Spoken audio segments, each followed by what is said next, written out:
Dan tentu tidak hanya kebudayaan itu, penopangnya juga akan menjadi perbincangan yang rasanya hangat untuk kita angkat di podcast kali ini, ya Beb. Atau hal-hal yang berkaitan dengan seni budaya. Jadi masih teriak masing-masing. Nah, gitu. itu.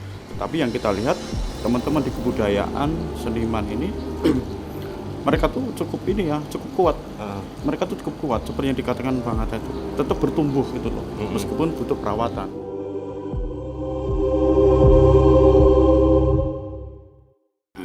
Assalamualaikum warahmatullahi wabarakatuh. Selamat datang di podcast Kupas, Kulik Isu Kapuas. Di episode kali ini kita akan meneroka ekosistem kebudayaan Kalimantan Barat. Kita akan bicara soal bagaimana kebudayaan itu hidup, dan tentu tidak hanya kebudayaan itu, penopangnya juga akan menjadi perbincangan yang rasanya hangat untuk kita angkat di podcast kali ini, ya bagaimana penopang dari kebudayaan itu pemerintah, komunitas, pelaku seni dan juga masyarakat. Hadir bersama kami dua narasumber hebat yang pagi ini akan berbagi perspektif dari dua sisi penting. Yang pertama ada Mas Tutup Kuncoro. Selamat siang Mas Ibeng. Selamat siang ya. Mas Tutup Kuncoro ini dari namanya saja sudah menggambarkan kentalnya ekosistem kebudayaan semasa Mas Tutup lahir nih. Dari nama. Oh iya, dari namanya saja udah kental gitu kebudayaannya. Nah, kemudian yang kedua ada Bang Hatta Budi Kurniawan. Halo Bang Beng. Iya, ini senang nih bisa ketemu kita di sini, bisa ngobrol seputar kebudayaan. Nah, di mana belakangan ini kan kalau kita lihat kebudayaan itu ya mungkin sudah hampir tak dilihat. Artinya pengembangan ekosistemnya itu kurang begitu gencar gitu kalau untuk wilayah Kalimantan Barat sih. Ini penilaian saya ya. Oke. Pandangan saya. Oke, ini mungkin kita langsung ke Mas Tutup dulu nih. Oh, siap. Sebagai mungkin saya bisa katakan birokrat teknis mungkin ya, yang ya pamong kebudayaan ya di Balai Pelestarian Kebudayaan 12 wilayah Kalimantan Barat.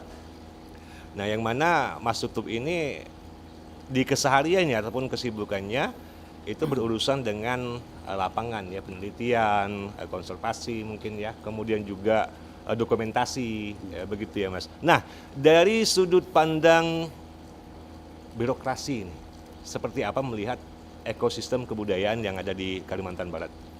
Ya, baik. Terima kasih Mas Bang Ipeng. Sebetulnya ketika pertama kali saya di Pontianak ini ya, saya dari Solo hijrah ke Pontianak di tahun 2013-14 itu ya. Jadi waktu itu kita lewat, terus kemudian apa yang saya cari pertama itu adalah lembaga kebudayaan. Di situ kami lewat ada taman budaya. Nah, di situ kita lihat.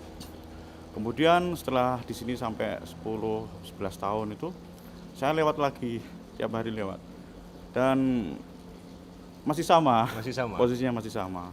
Ya, Sampai dengan saat ini? Sampai saat ini ya. Kemarin kita lihat masih sama. Masih sama ya. Artinya kita melihat salah satu indikator sebuah ekosistem ekosistem kebudayaan itu hidup, itu adalah salah satunya adalah sarana prasarana.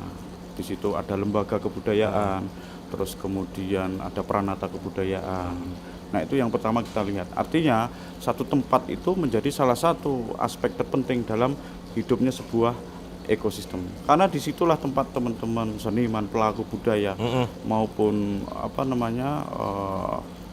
aspek-aspek yang ada di kebudayaan itu dia saling berinteraksi, ketemu, saling ketergantungan dan saling mensupport. Tapi lengkap ya kalau infrastrukturnya, kalau dilihat lengkap atau gimana nih? Yang di mana? Yang sepengetahuan mungkin sejak yang dari kemarin yang pertama ke sini sampai sekarang. Ya, artinya mungkin saat itu bisa saja itu memadai ya. Tetapi ketika kebudayaan itu kan berjalan, dinamis, gitu ya. dinamika. Artinya itu juga harus kita ngikutin perkembangannya. Ya, mudah-mudahan nanti fasilitas-fasilitas akan muncul ya. Muncul seiring dengan perkembangan kebudayaan di masyarakatnya. Oke. Nah, kemudian Bang Hatta Budi Kurniawan, ini sekretarisnya BAMUS nih, Oh. Badan Musyawarah Kebudayaan Kalimantan Siap. Barat ya, siap. Mungkin udah sering ya di layar ya mungkin ya Bang Hatta ya kan, karena kalau yang biasa disebutan literasi ataupun kebudayaan mungkin udah biasa lah lihat Bang Hatta ini orang-orang ini ya terus nih katanya kan. Oke, Bang Hatta Budi Kurniawan, Yo, BAMUS Bang Bud. Ben. Ini kan artinya menjadi forum yang menyerap suara dari pelaku seni, kebudayaan. Kemudian BAMUS Bud ini kan kalau kita lihat ini kan ada upaya untuk advokasi teman-teman di seniman dan juga budayawan, tentu dengan pendekatan perspektif dan juga dialogis. Nah, tadi kan kalau kita dengar nih kata Mas Tutup nih tentang bagaimana ekosistem kebudayaan kita di Kalimantan Barat ini ya secara masih agak-agak abu-abu sih tadi. Kita belum menemukan titik terang ekosistem itu. Nah, Mas Hatta nih, Bang Hatta nih, melihat pelaku seni ataupun teman-teman di forum kebudayaan dan mungkin sanggar-sanggar ya, mereka yang aktif ataupun mereka yang selalu turut mengembangkan kebudayaan di akar rumput tadi. Terima kasih Bang Beben.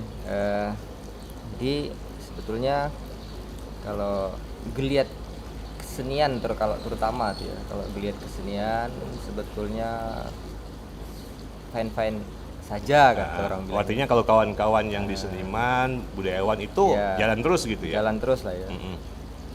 Seperti rumput gitu kan. Ah. Dibiarkan pun dia tetap hidup. Tetap hidup.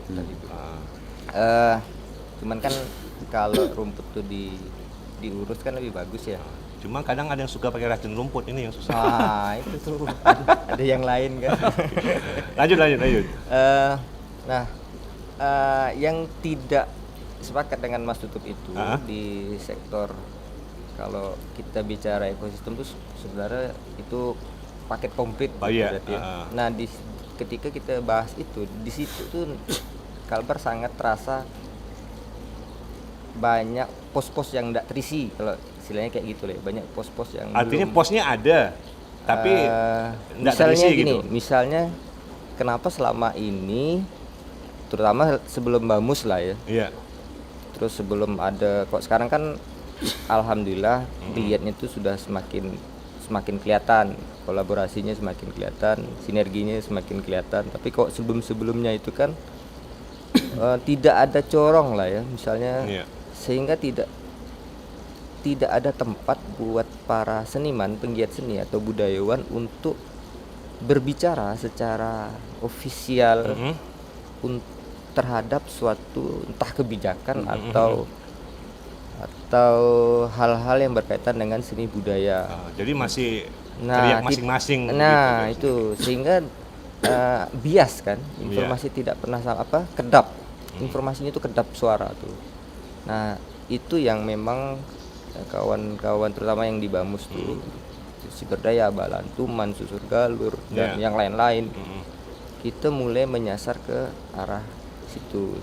Langkah awalnya tentu pilihannya ya advokasi lah kan. Iya, advokasi. Awal-awal itu sih kalau menurut Artinya Bang Hatta rasakan mungkin belum nyata begitu ya, sebelum ada BAMUS gitu ya.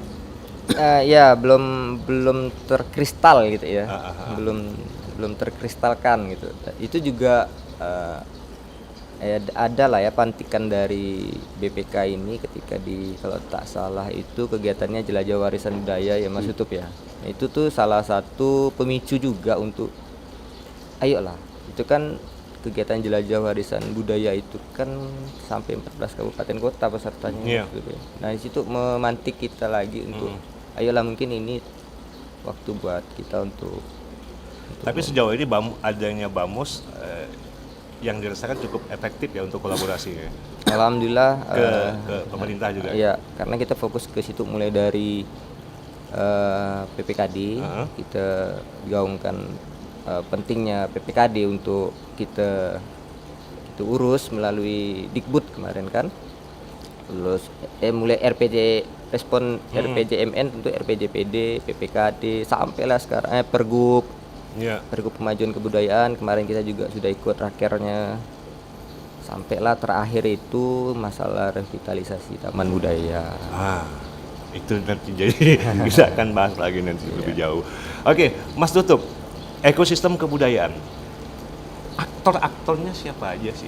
Ya apakah sudah ini kalau Mas Tutup lihat udah terhubung nggak sih aktor-aktor utamanya ini? Iya, baik.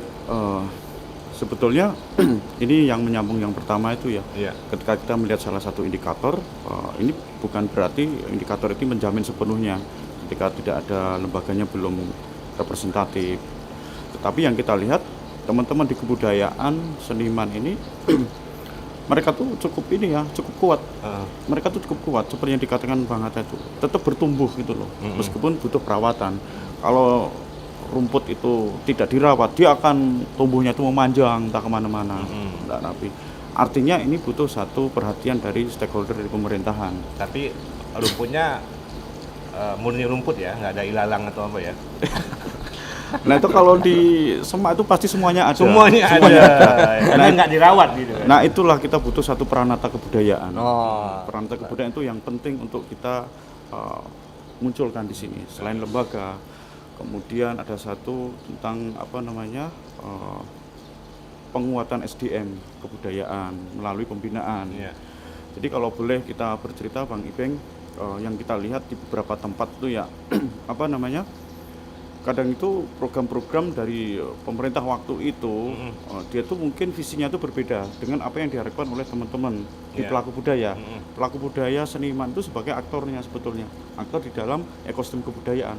Karena mereka itu pemilik kebudayaan itu adalah cipta rasa karsa gitu. Jadi dari raga, di jiwa dirasakan, kemudian ada aksinya, karyanya. Nah itu sebetulnya pemilik dari kebudayaan itu adalah pelaku-pelaku itu, aktornya. Masyarakat itu sendiri, Masyarakatnya. budaya, ya. Nah ketika program pemerintah waktu itu belum sepenuhnya mengakomodir dari apa yang menjadi keinginan teman-teman komunitas. Nah akhirnya ada muncul arah yang agak sedikit berbeda. Misalnya kalau di pemerintah dulu dia akan lebih cenderung ke arah yang makro, arah yang langsung pola-pola yang sama. Misal kayak perayaan-perayaan festival itu, gitu kan. Tapi sedangkan kebudayaan dia tuh bersembunyi, karakteristiknya itu ada di satu kelompok komunitas, dan ini berbeda-beda gitu loh karakteristik. Ya ini yang butuh difasilitasi. Nah untuk itulah kemudian kita melihat di tahun 2017, tepatnya 27 April itu muncul satu Undang-Undang Kemajuan Kebudayaan pertama kalinya. Sejak dulu ada Kongres Kebudayaan itu di tahun 1918 di Solo waktu itu. Akhirnya muncul di Undang-Undang 1945 itu yang di pasal 32. Kemudian baru pertama kali kita undang-undang itu di Undang-Undang nomor 5 tahun 2017. Nah, itu banyak program-program yang memfasilitasi atau memberikan keleluasaan pelaku-pelaku budaya ini untuk berekspresi, berkarya gitu loh. Makanya muncullah 10 program minimum. Kalau sebelumnya itu ada 10 program minimum. Termasuk salah satunya Dana Indonesiana. Ada Indonesiana, kemudian ada fasilitasi kemajuan kebudayaan dari BPK 12. Itu artinya memang program dari turunan dari Undang-Undang Kemajuan Kebudayaan itu sudah bisa kita rasakan untuk memberikan ruang para seniman untuk itu tadi cipta karsa, rasa karsa. Artinya kebudayaan itu memang berasal dari ide di alam tajidnya itu, kemudian ide dimunculkan melalui perasaan, terus melalui karya, akhirnya muncullah sebuah karya kebudayaan. Nah ini kalau kita lihat memang aktornya itu adalah seniman pelaku budaya itu sendiri. Itu Bang Ipeng. Oke, mungkin dari sisi birokrasi itu kan jelas, nomenklaturnya jelas ya seperti itu. Nah, ini Bang Hatta nih selaku yang mewakili masyarakat budaya ini, Bang Hatta. Unsur-unsur ekosistem ini udah kelap belum sih? Mungkin kolaborasi di bawah itu seperti apa di Bang Hatta? Sedang tumbuh bagusnya, saat ini ya? Saat ini sedang bagus-bagusnya lah ya. Memang sedang lagi bagus-bagusnya. Nah itu di BAMUS sendiri. Nah ini kan ada advokasi. Kalau selama ini kan ya mungkin banyak kawan-kawan itu berkarya ya habis-habis gitu aja kan. Advokasi ini kan penting nih. Ya, itu aspek kalau departemen itu kan kalau dalam sebuah organisasi departemen hukum lah biasanya gitu ya. Ada nggak sih mungkin hal-hal yang jadi pemicu yang di bawah ini, ya ada benturan, ada gesekan, ya karena Iya. advokasi nggak ada tadi itu. Selama ini kan kalau kita bahas kalau di tempat kita ini surplusnya itu di pengkaryaan lah ya. Karya. Nah, pengkaryaan itu tidak ada masalah di wilayah itu tuh. Apapun ada gitu ya. Apapun ada dan bahkan menyumbangkan banyak prestasi di masing-masing bidang ya kan. Misalnya film, kawan-kawan film itu kayaknya prestasi kita cukup surplus lah ya. Oh iya, kalau kawan-kawan terus film musik. memang sampai ke luar negeri itu udah biasa kan. Sampai ke luar negeri kan. Terus musik surplus juga kan dengan Musik. beberapa wakil kita untuk di wilayah tradisi atau eksperimen. Iya. Eksperimental bahkan bicaranya juga sampai internasional. Artinya kalau di wilayah pengkaryaan itu sebenarnya kita bisa dibilang cukup terdepan lah untuk di wilayah Kalimantan ya. Iya. Kalau Kalimantan Barat ini terdepan untuk di Kalimantan. Artinya Bahkan, kalau bicara bersaing karya, bicara kemampuan, SDM, mereka itu lengkap gitu ya. Ya. Tidak kekurangan, bahkan Ya. surplus gitu. Cuman yang tidak kita sentuh terlalu lama itu kan masalah hal tata kelola kebudayaan, Ya. tata kelola seni, tata kelola kebudayaan. Cuma terus begini juga nih Bang Atta. Kita surplus nih kan. Kawan-kawan udah keluar mainnya udah bukan lagi nasional tapi udah internasional. Ya. Tapi kok gongnya kurang kuat gitu.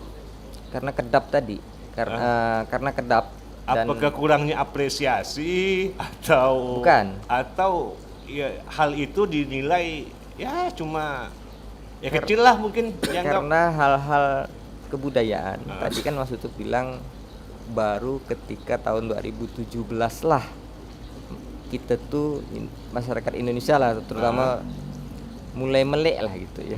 Ketika ada undang-undang sadar budaya. ketika ada undang-undang nomor 5 itu. Sebelumnya kan kebudayaan selalu ditaruh di belakang nih. Selalu numpang di sini, numpang di situ kan. Numpang di itu dia. Kebudayaan. Itu masalahnya. Nah, ketika Undang-Undang nomor 5 itu tahun 2017 itu tentang pemajuan kebudayaan itu pun teresap sampai ke daerah tuh kan dibilang masih baru-baru juga kan. Iya, iya. Tapi sekarang tuh mulai tumbuh penyadarannya ketika misalnya mulai masa-masa politik. Ya. Akhirnya mulai tersambung semua. Nah, ini kalau ya kita perlu juga lah kan memanfaatkan beberapa kondisi demi kemajuan kebudayaan itulah. Oke. Nah, kemudian balik ke Mas Tutup nih. Ini kan sebagai pamong kebudayaan, ini kan dari unsur pemerintahan. Nah, ini ada program apa yang saat ini berjalan? Kalau di tahun 2025 ini kita masih sama di tahun sebelumnya. Kita ada program Dana Indonesiana, terus kemudian ada program di kita atau fasilitasi pemajuan kebudayaan yang nanti kita harapkan teman-teman bisa memanfaatkan ini. Artinya ini menjadi kayak stimulan gitu loh, stimulan teman-teman untuk tergerak. Kalau biasanya kalau kita ke daerah-daerah ketemu teman-teman, ini mau kegiatan apa ini?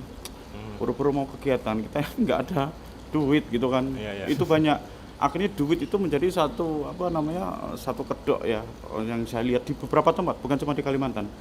Dan rata-rata itu hampir sama. Itu alasan nggak ada anggaran, kemudian dia tidak bisa berkegiatan secara optimal gitu kan. Artinya tapi memang perlu kan itu kan? Ya untuk itu makanya kemudian muncullah Dana Indonesiana, muncullah FPK ini untuk menstimulan. Justru kalau kita bisa melihat indeks pembangunan kebudayaan kita, ini kan kita masih di bawah nasional nih. 2023 kita masih di bawah nasional. Kita waktu itu 52,95 kalau nggak salah ya. Kemudian yang nasional itu 55,13 kalau nggak salah. Kemudian tahun 2024 kita naik jadi 55,13 kalau nggak salah. Terus kemudian yang nasional tetap naik di 57. Ya. Artinya masih stagnan. Dia sama-sama naik, tapi masih di bawah nasional. Artinya ini menjadi salah satu prioritas kita. Dan kenapa di Dana Indonesiana itu ada namanya afirmasi. afirmasi itu jadi dia akan melihat tentang urgensi dari suatu daerah yang membutuhkan pembiayaan itu. Misalnya kita tuh mempunyai daerah 3T itu kan perbatasan dengan Malaysia itu menjadi perhatian penuh di bidang kebudayaan. Terus isu perempuan, isu anak, terus isu-isu keberagaman. Nah, ini yang menjadi sorotan. Artinya kita afirmasi itu. Jadi biar ini menjadi satu kesempatan. Oh, ini kesempatan kita untuk berkarya nih. Ada Dana Indonesia, EPK. Tapi apa enggak yang di bawah itu enggak ketergantungan nih sama Indonesia nih? Artinya ya edukasi ke kawan-kawan di komunitas di bawah itu ya tentu saya rasa untuk sumber dana saya rasa tidak hanya itu kan luas ini saya rasa. Nah, kemudian keikutsertaan nih kawan-kawan komunitas di bawah di program-program BPK misalnya. Bagaimana nih keikutsertaan kawan-kawan komunitas? Kalau kemarin di tahun lalu itu bagus sekali ya, sangat bagus sekali. Jadi kita menerima waktu itu 41 ya penerima itu. Yang daftar tuh banyak, 100 berapa gitu kan. Artinya kita tuh sebetulnya tuh melihat banyak teman-teman di Kalimantan Barat ini yang sangat sangat konsen untuk berkegiatan. Cuman mungkin belum terfasilitasi. Nah, itulah karena beda arah tadi itu. Nah, ini yang kemudian kita sarankan ke teman-teman pelaku budaya untuk memanfaatkan program Dana Indonesia Anak ini. Karena memang Dana Indonesia Anak itu juga muncul dari adanya Undang-Undang Kemajuan Kebudayaan, di mana Undang-Undang Kemajuan Kebudayaan itu dia yang strategi kebudayaan, rencana induk kemajuan kebudayaan itu berangkat dari inisiasi masyarakat itu sendiri, seperti yang dijelaskan Bang Hatta tadi. Dari bottom up nih ya? Bottom up. Jadi kalau dulu kita lebih ke ini ya dari atas ke bawahan. Nah, kalau sekarang tuh bottom up. Ini terbukti ketika kita ada penyusunan PPKD ya, Bang Hatta bilang PPKD kabupaten, kemudian ditarik ke atas menjadi PPKD provinsi. Dari PPKD provinsi kemudian kita susun menjadi strategi kebudayaan. Dari strategi kebudayaan kita susun menjadi RIPK, rencana induk kemajuan pembangunan kebudayaan. Nah, RIPK itu kemudian menjadi rujukan untuk penyusunan RPJMP, RPJMN. Nah, itu. Nah, yang sebetulnya sudah ini button up sebetulnya. Makanya ini berasal dari teman-teman Dana Indonesia untuk teman-teman juga. Artinya memang kita ada penguatan selain kita pelestarian ya. Pelestarian itu kan ada pelindungan, pengembangan, pemanfaatan sama pembinaan. Nah, kalau pembinaan itu kita lebih ke SDM kebudayaannya. Ya, termasuk yang tadi lembaga kebudayaan, perantau kebudayaan, terus penguatan SDM-nya. Nah, kemudian Bang Hatta nih juga ini balik lagi nih ke kawan-kawan Bamus nih kan. Keterlibatan kawan-kawan komunitas selama ini mungkin perencanaan dari pemerintah ataupun program-program tadi kan. Nah, dari Bang Hatta sendiri kawan-kawan komunitas ini bagaimana melihat keterlibatan kawan-kawan? Maksudnya keterlibatan ini dilibatkan nggak sih gitu kan? Kalau Dana Indonesia itu kan modelnya enggak mungkin begitu. yang secara umum sih katakanlah misalkanlah di momen-momen sakral musrenbang atau penentu kebijakan-kebijakan pelibatan kawan-kawan komunitas itu bagaimana sih? Ya, itu yang sedang kita advokasikan kan.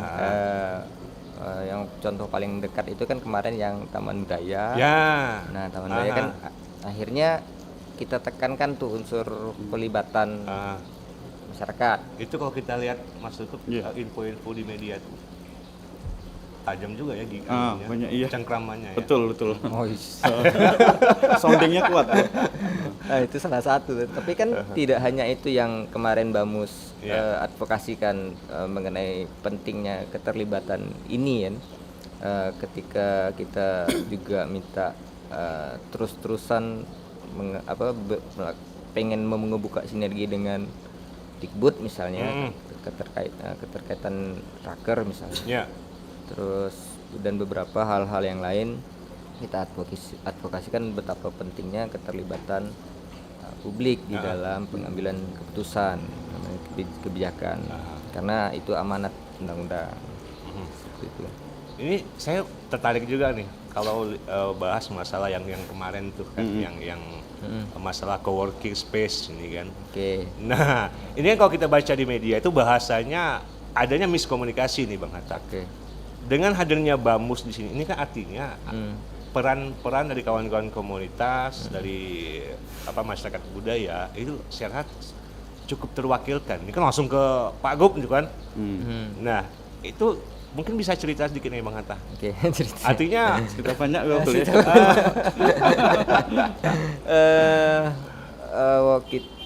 Working space lah Iya, ya. iya. Itu kan yang menjadi hal yang sempat ditolak oleh kawan-kawan penggiat seni dan budaya di sini ya, tentang wacana working space itu.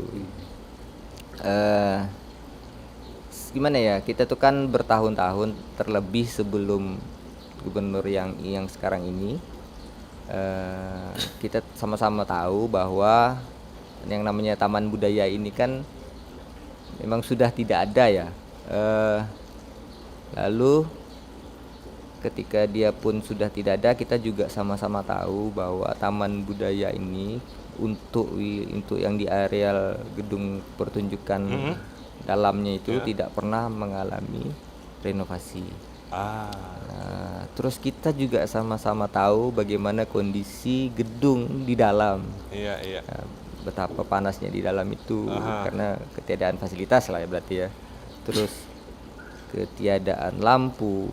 Jadi itu kan berderet nih masalah ini nih kan. Nah, ketika satu sisi kawan-kawan penggiat seni dan budaya itu apresiasi dan berterima kasih sama pasangan gubernur nih, pasangan gubernur wakil gubernur, mulai dari di kampanye sampai sekarang dan mulai mau ngegas lah ya, Lebih program dia ini mulai terbuka. terbuka.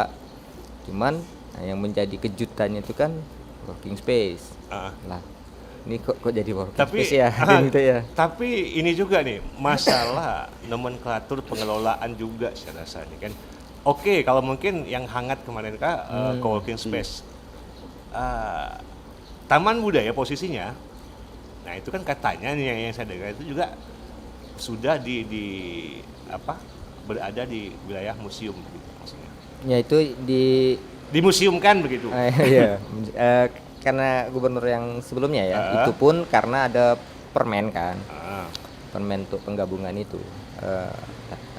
Kalau gubernur sebelumnya kan ya, Apakah itu letterlek lah gitu kan. Apakah itu itu aset kan Pemprov kan? Ya. Aset Pemprov. Apakah itu menurut Bang Hatta salah satu dampak dari ketidak terlibatnya kawan-kawan di bawah tadi? Kawan-kawan khususnya di masyarakat budaya tadi. Tidak juga, Tidak kalau juga menurut saya sih ya. Bahkan penggiat seni dan budaya bisa dibilang korban. Kenapa saya bilang korban? Misalnya nih, kita mulai dari cerita taman budaya yang dulunya itu diisi oleh kawan-kawan sanggar misalnya ketika mereka mau pertunjukan pentas. Nah, mereka kan rutin itu. Bahkan kalau festival teater itu 1 bulan penuh kan. Artinya tidak ada masalah sebenarnya di kesanggaran kita, sistem produksinya, sistem pengkaryaannya tidak ada masalah. Nah, memang salah satu alasan selain daripada penggabungan UPT itu, kalau di versi pemerintah sebelumnya, alasan yang lain itu kan memang karena masalah tata kelola yang di dalam yang memang sudah kadung ketahuan buruk gitu lah ya. Maksudnya pengelolaannya itu harus yang seperti apa nih menurut Bang Hatta? Apakah harus mungkin dijadikan BLUD atau ya semacam badan lain umum gitu, atau ada pihak lagi yang sebaiknya harus diserahkan untuk mengelola taman budaya? Ya mungkin bisa jadi yang semi independen gitu kan. Banyak mungkin lebih fleksibel gitu kan. Bisa saja. Baik dari pendanaan atau mungkin juga pengelolaan di dalamnya. Bisa saja, dan ada beberapa contoh seperti di Jakarta itu kan pihak ketiga yang mengelola UPT Taman Daya itu kan. Cuman kalau untuk konteksnya di kita sini kan hal-hal mengenai beberapa opsi pengelolaan barangkali lebih lebih enak buat kita lakukan FGD mungkin sebelumnya. Tapi sudah ditawarkan ke Pemprov. Kalau untuk Dari kawan-kawan Bamus. wacana-wacana itu kita beberapa wacana sudah kita lempar percontohan ya melalui teks sih kemarin kan ya. Ada beberapa contoh perbandingan taman budaya di wilayah lain gitu dia Bang. Kemarin kita waktu audiensi kita ada tuh kasih lembaran itu selain lembaran permintaan kita terhadap bagaimana pandangan kita terhadap taman budaya itu ya. Kayak gitu. Oke, saya balik ke Mas Tutup.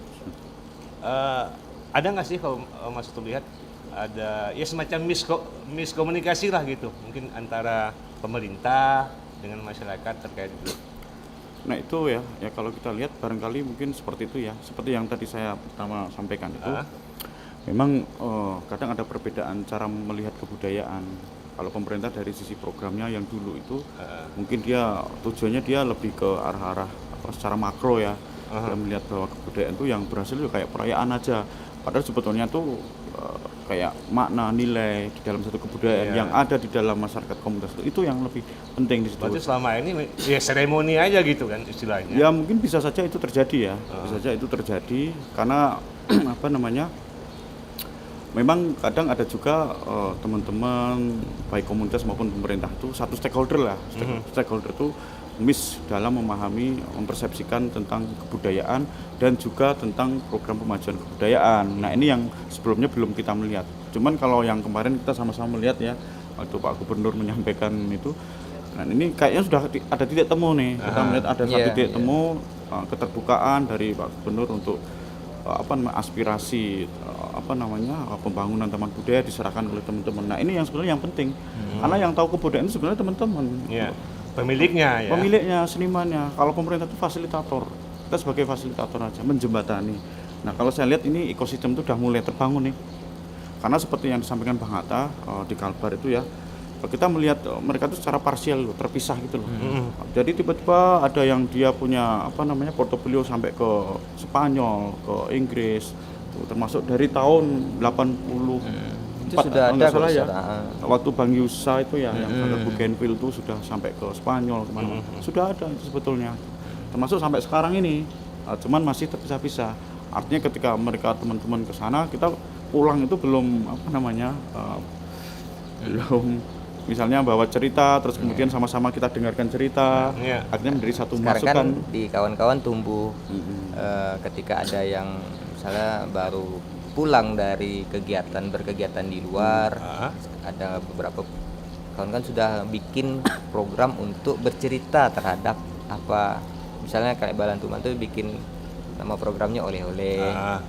Itu misalnya kayak Haris yang ke Swedia kemarin mengikuti film festival ya, bercerita pada kegiatan itu. Nah hal-hal kayak gitu pun juga kita udah mulai munculkan tuh. Untuk kita biasakan juga ke publik lah ya. Biar semakin tercipta ketersinambungannya gitu. Ya mungkin salah satunya melalui podcast seperti ini ya barangkali. Ya, benar. Itu yang terpenting juga ya. Terus mungkin terkait juga dengan bagaimana nanti kita tuh bisa terjalin kayak kolaborasi itu loh. Kita tuh belum ketemu gitu loh antara kalau komunitas dengan pemerintah itu sering ya dari dulu. Kalau dulu ada Dewan Kesenian itu kan, Dewan Kesenian itu memang di bawah binaan dari pemerintah daerah waktu itu kan. Itu sudah ada Dewan Kesenian. Mereka tuh udah biasa kolaborasi. Tetapi antar komunitas itu malah kita tuh belum banyak dulu itu ya, belum banyak kolaborasi.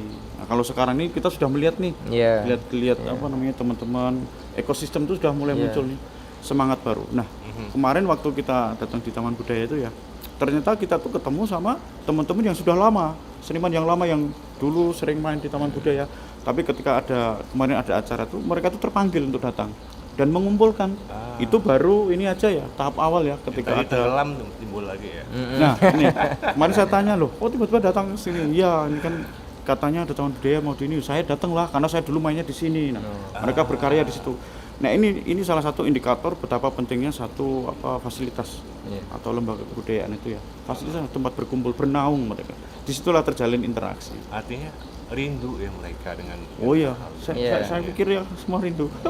Makanya yang kemarin kita tempat permasalahkan mengenai working space itu sebenarnya bukan kita tuh menolak seujuk-ujuk menolak gitu, bukan, tetapi mengkaji ulang, karena yang dibutuhkan sekarang oleh kawan-kawan penggiat itu adalah ruang eksekusinya, ruang tempat Distribusi.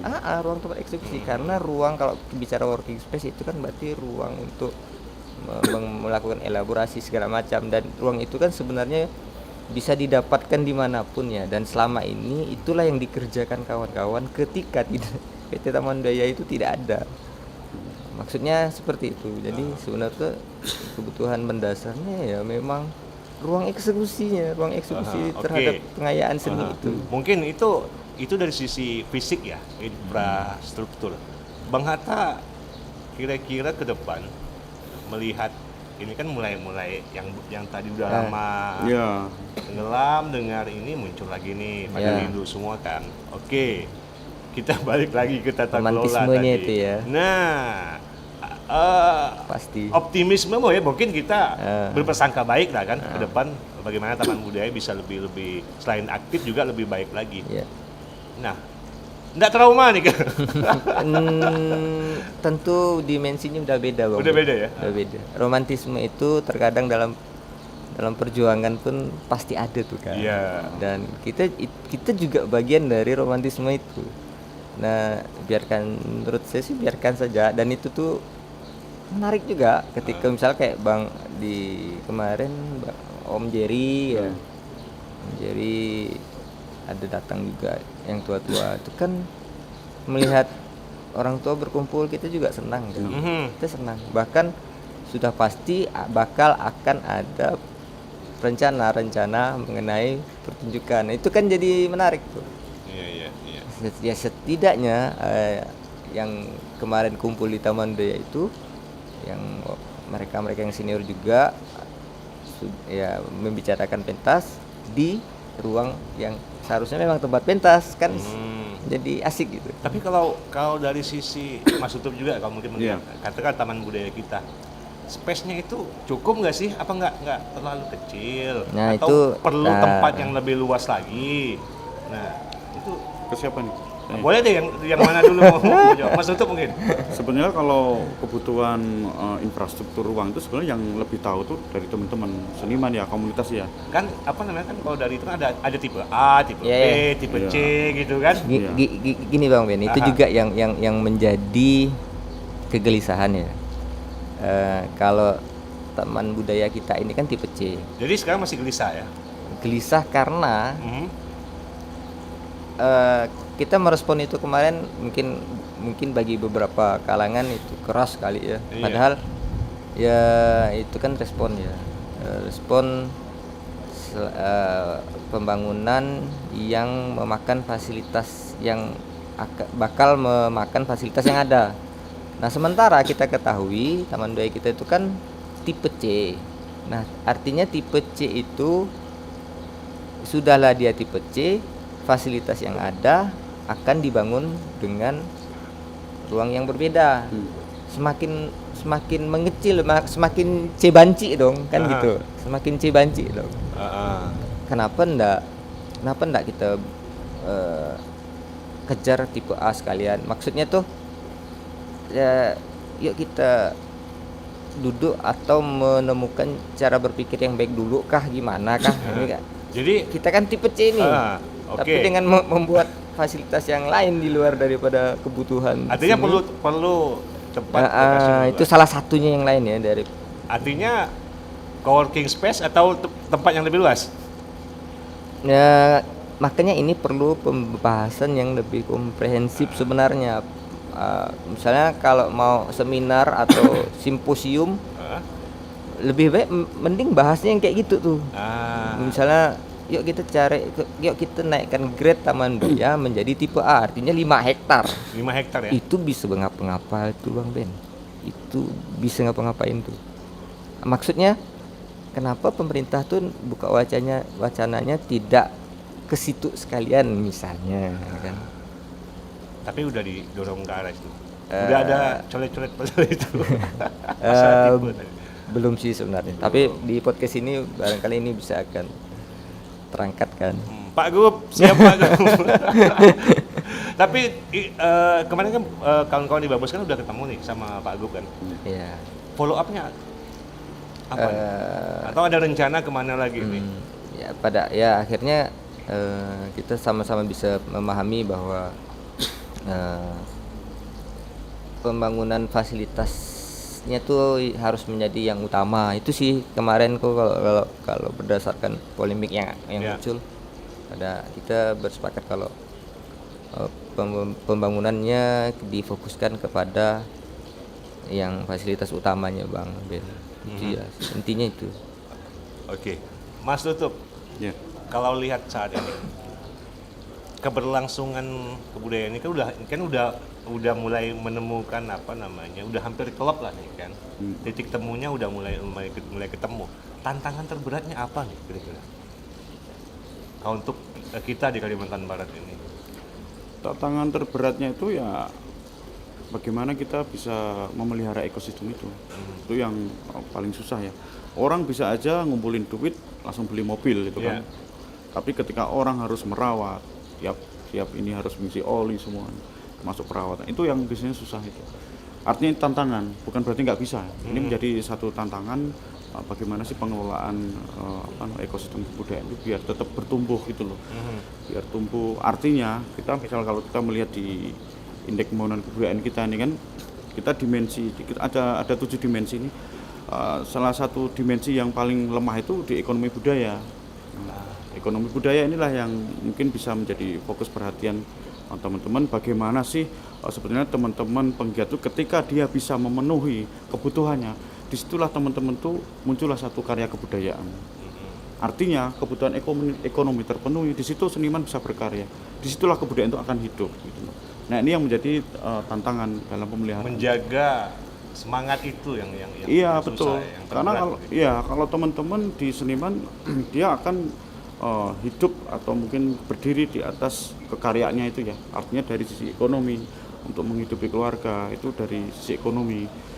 Artinya itu yang tetap harus kita dorong ya. Bagaimana mereka akan bisa bertahan, bisa tumbuh dan berkembang. Itu ketika kebutuhan ekonomi itu juga terpenuhi. Nah itulah muncullah satu kebudayaan karakteristiknya. Oke. Bang Hatta, kan kemarin itu kan yang senior kan belum munculan nih. Oke, udah mulai naik ke permukaan.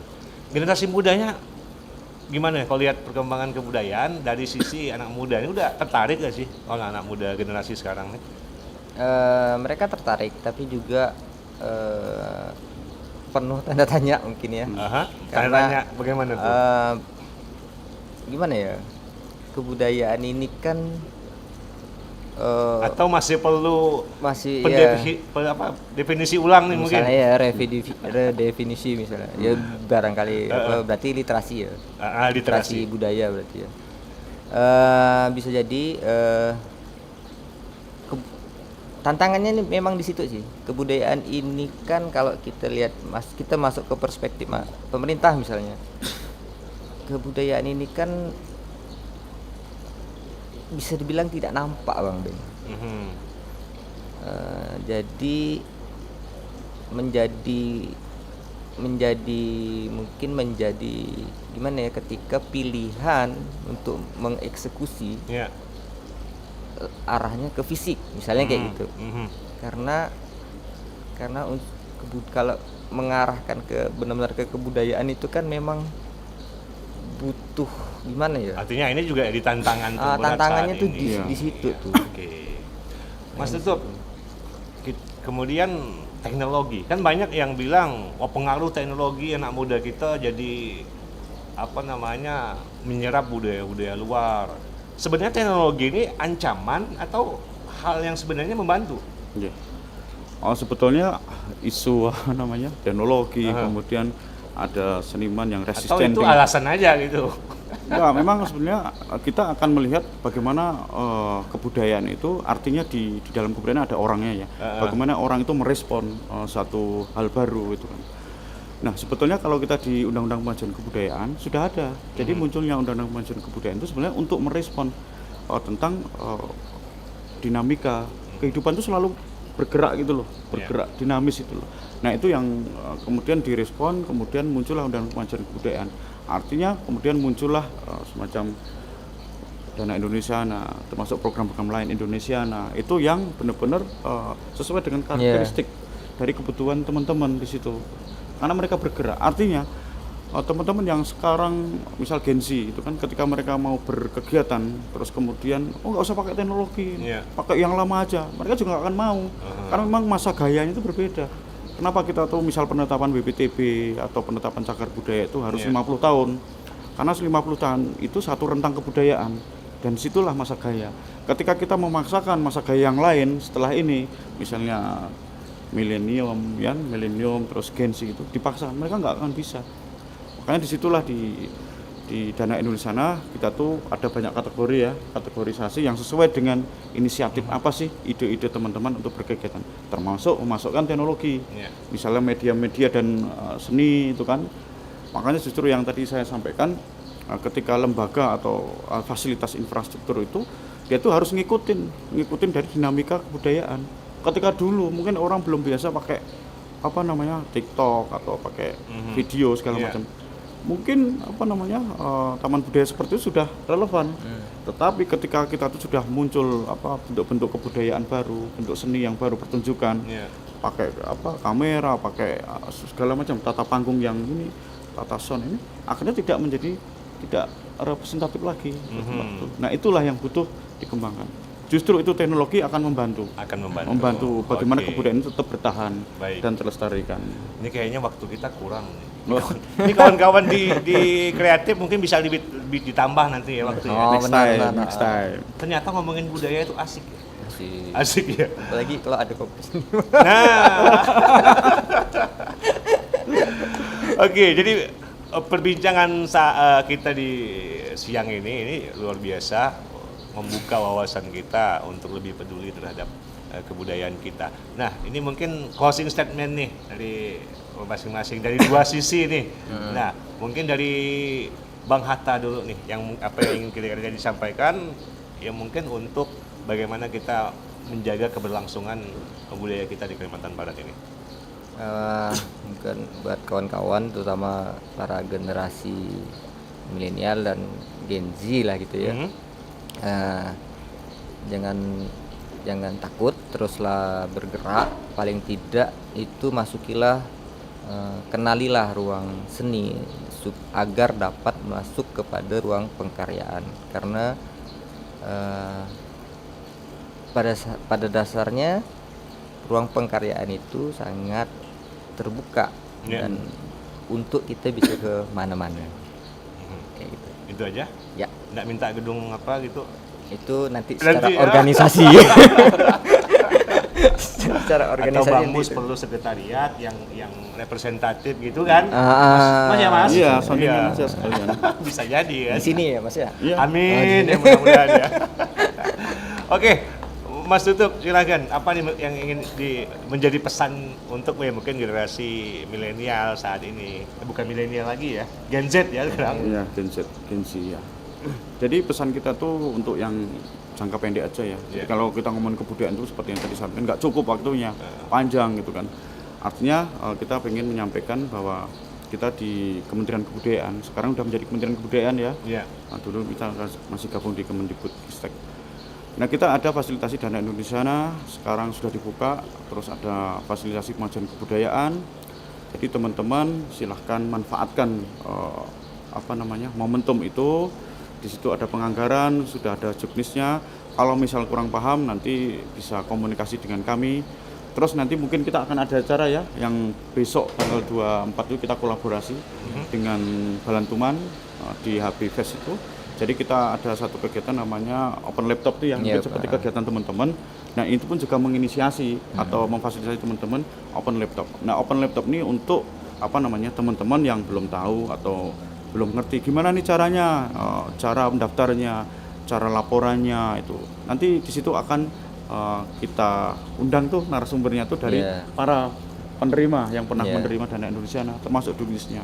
Manfaatkan ide kalian, nggak usah takut karena kebudayaan itu adalah sesuatu yang merdeka ya, sesuatu yang demokratis dan apa namanya Dan ruangnya ada ya. fasilitasi dana Indonesia maupun EPK itu adalah dana abadi kebudayaan. Itu dana kita semua, bukan dana pemerintah. Dana kita semua, pengelolaan dana abadi kebudayaan. Siap. Jadi manfaatkan. Saya bisa nggak ya ngajuin? Bisa dong. Bisa sebagai pelaku budaya bisa. Oke. Semua orang itu punya kepribadian dalam kebudayaan. Berhak untuk melakukan itu. Siap. Kecuali kalau kami itu Bisa dong Bang Beng ganteng. Amin. Oke, ini menjadi perbincangan bersama narasumber kita yang luar biasa ini. Tapi ya mungkin di podcast edisi episode berikutnya bisa akan lebih berkembang lagi karena ngomong soal budaya dan juga ekosistem itu memang asik dan perlu waktu yang lebih panjang lagi. Ya semoga podcast kita di pagi hari ini, di siang hari ini menginspirasi kita untuk semangat terus terlibat dalam menjaga kebudayaan kita, tidak hanya terlibat tapi juga aktif menjaga dan juga mengembangkan kebudayaan kita. Terima kasih, sampai jumpa di podcast Kupas berikutnya dengan topik dan tema yang lain pula. Wassalamualaikum warahmatullahi wabarakatuh. Salam budaya. Waalaikumsalam. Kupas, kulik isu Kapuas.